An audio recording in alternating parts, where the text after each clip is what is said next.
What's up, guys? In today's video, we are going to be going over 3 reasons why we have stopped investing money into our brokerage.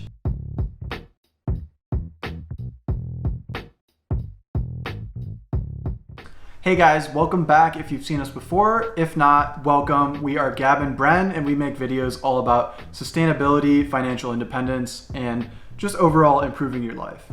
So to be clear, let's rewind a little bit. So our history, what do we do for investments?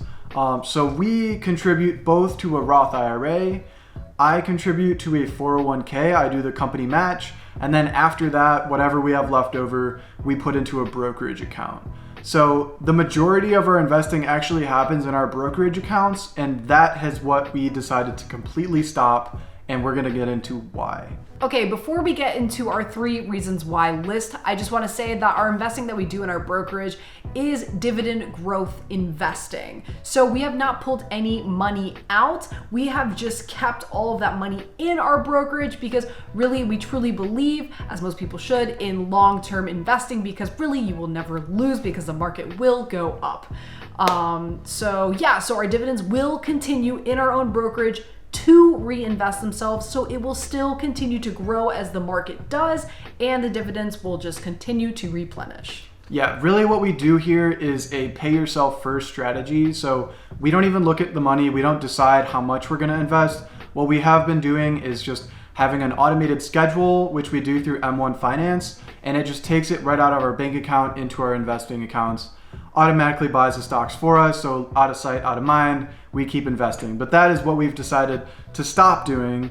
But as Gab mentioned, that doesn't mean we're pulling money out, just to clarify. Exactly. And if you guys haven't heard of M1 Finance, we do have a review video of them that will link here. And there should also be a link down in the description below for you guys to sign up for your free account. And I'm pretty sure you get some cash with sign up. I don't know the amount anymore, but it should be something good for you guys. So make sure to check that out. So no further ado, let's get into our list. All right, guys, so for the top 3 reasons why we've stopped putting money into the market, number 3, which we'll be starting off with, is inflation. This is nothing new. We are all super familiar that if you go most famously get lumber from Home Depot, I mean, how it just absolutely skyrocketed. It's like it was like $8 for a 2x4, but I think now they're back down to, we just actually got some to build a planter box and it was like $4 or something. So awesome. We love to see that it's going back down, but still I have this pulled up here and we'll show this graph so you guys can see that the consumer price index, the percent change was at 5.3%. So on this graph, you can totally see how incredibly high this 5.3% mark is. And yes, this should be alarming, but this doesn't mean that you should pull money out of the market, because once again, we truly believe in long-term investing. You shouldn't be pulling money in and out because essentially we're not day trading. We are long-term investing here. Yeah, I mean, we're not claiming we know what's going to happen to the market or that it's going to crash or drop by 10 or 20%. Like, all we're saying now is we have to base our investments on some sort of fact. So we're trying to make the best decision we can. Exactly. So our theory that we do with investing is that as the market performs better, so as I guess prices are higher, stocks are higher, we actually invest less money into the market. And the reason being is because the market will come down at some point. So as the market comes down, that is when we then begin to invest more money. Because when you're then buying these stocks at lower prices, but their dividends payout remain the same, now your yield is much higher. So essentially you're making more out of that $1.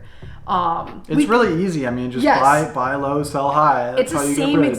It's the same exact principle. So this is actually something kind of odd for us though, because we don't have it marked down that the market gets so high that we stop investing. The real reason is number 3, which we will get there in time, but just keep in mind that inflation is incredibly high. So I mean, this is nothing new for investors. We all know that we're overpaying really stocks. I mean, stocks themselves are knowing, these companies themselves know that they're being overvalued because they're even selling off more of their own shares with the idea of doing a buyback when the market dips again. So I think that really wraps it up for number 1 with inflation. Well, number 3, my bad. Number 3, inflation. All right, guys, now we are on to number 2. And number 2 is going to be market volatility. Market volatility always exists in any market, even when times are great, okay? It's just the amount, essentially, of volatility that you're experiencing. And in our current market, we're seeing it be volatile, but it's still increasing with that inflation. So it's kind of a dependent factor off of inflation, but there's big things that we can kind of foresee that are going to have an effect on the market. And one of those things is going to be the Delta variant. We really don't know what shutdowns are going to cause. Are we going to go through another shutdown? Is that going to affect supply chains? Are prices going to go back up? Will people get laid off? You know, there's so many things, right? Like a good example of it was the cost of lumber. Like it went up by like 80% and then dropped back down to where it was. Like that's not a normal economic trend. These are like outlier events that are happening in this point of time, and like that's not the way it should be. So that is just causing or being affected by the market volatility. It's kind of all interconnected. Exactly. It really can't be like one sold out thing, you know, it's all connected, like you said, because even, I mean, we look at like car chips, you know, that with suppliers having to shut down from the first round of shutdowns, you know, that's why essentially used car prices went up. Tesla sold out of other vehicles for like 6 months. Like you can't get your hands on one now, and it's just driving up all the used prices. And that's really the case for all vehicles right now, but Tesla's just a good example because it's in the news. And we love Tesla. So market volatility, there's a lot of things that can happen. I will say though that market volatility is not a reason you should once again get out of the market.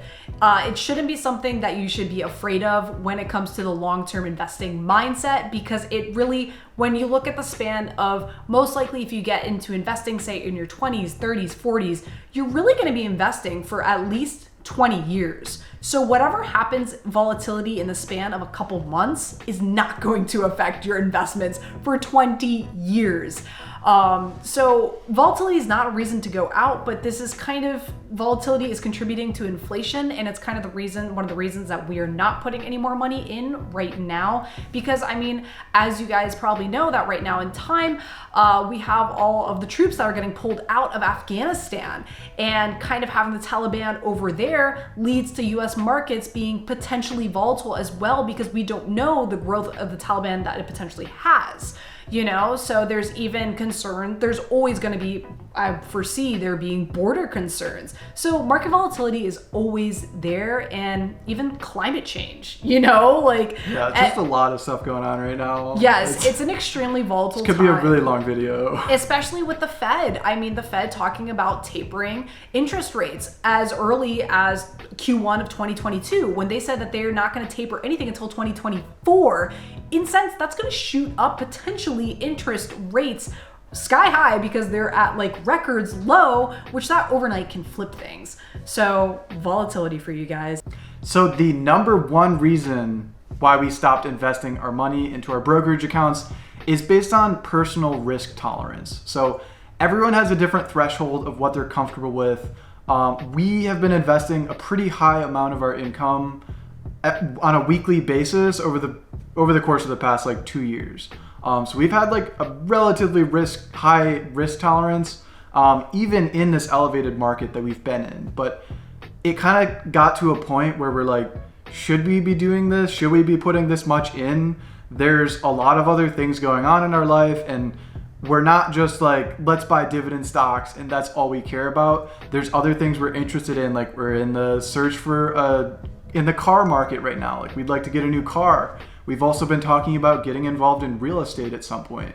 That's not something we can do if all of our money is tied up in the stock market and it's not that easy to get out and put into real estate. So basically we are shifting some of our own personal financial goals, and that's why we're putting a pause on it for now. And we're gonna see where we are in a few weeks, in a few months, but that's kind of been our shift, why we have stopped putting in as much.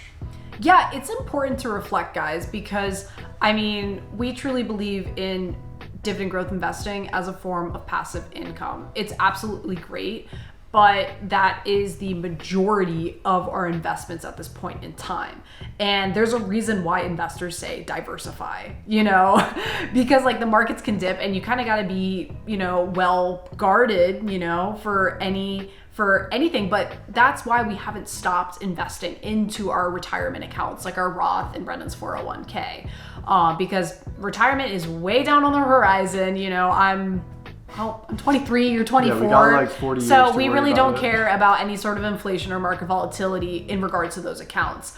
To where the dividend growth account is still long term, but honestly, the amount that's in there and the dividends that we'll just continue to reinvest are far more than enough. So essentially we're just trying to gain more, I guess really just cash on hand that we do still have a high interest savings account that we do put a lot of our cash into, which we use Yada. And so there's actually a link in the description down below if you guys want to sign up. I believe with that link you get some tickets. We even have a video on it describing, because I mean, this can sound totally whack if you don't know what Yada is. So I recommend you guys check it out if you're interested in a potentially new high interest savings account. But yeah, so really just diversifying. And for us, we foresee that being in real estate. So we kind of set it in the back of our minds as a goal that for potentially, actually, before I say this, I know we're probably going to get hate because everyone's probably like, why would you buy a house right now? You're such an idiot. Which, you know, market prices on homes are very high. And that's why we're not looking to buy them right now. That's why we set it in the back of our minds for potentially 2022 to start looking into real estate. Yeah, like it should be something you plan ahead for, because Yes. like obviously a house isn't cheap. So you're not going to save up in a couple months in order to buy a house. Ideally, this is going to be pretty uncommon. Not a lot of people do it, but we would like to buy a house with cash. If not, we would like to put just a hefty down payment. So that's why we want to build up as much cash on hand as we can. So just eliminate our monthly expenses and really just buy it up front. Yeah, and we'll probably get hate for that as well, saying buying a home with cash, because we are not, you know, the Meet Kevins or Grahams of this world that just want to have 100 doors. We're very simple-minded when it comes to investing. So let us know your thoughts down below on whatever, I guess, the potential in real estate investing, buying a home with cash, and really our top 3 reasons, because I think that sums it up. I think that's it. All right, sweet guys. Thank you so much for tuning in for our top 3 reasons. Any questions on finances or anything like that, please leave them down in the comments below. We would love to answer your questions. We love making these videos. We apologize that it's been a minute for us to get back into it, but we are not leaving you guys hanging. So thank you so much for tuning in to Gab and Bren, and we'll see you guys next time.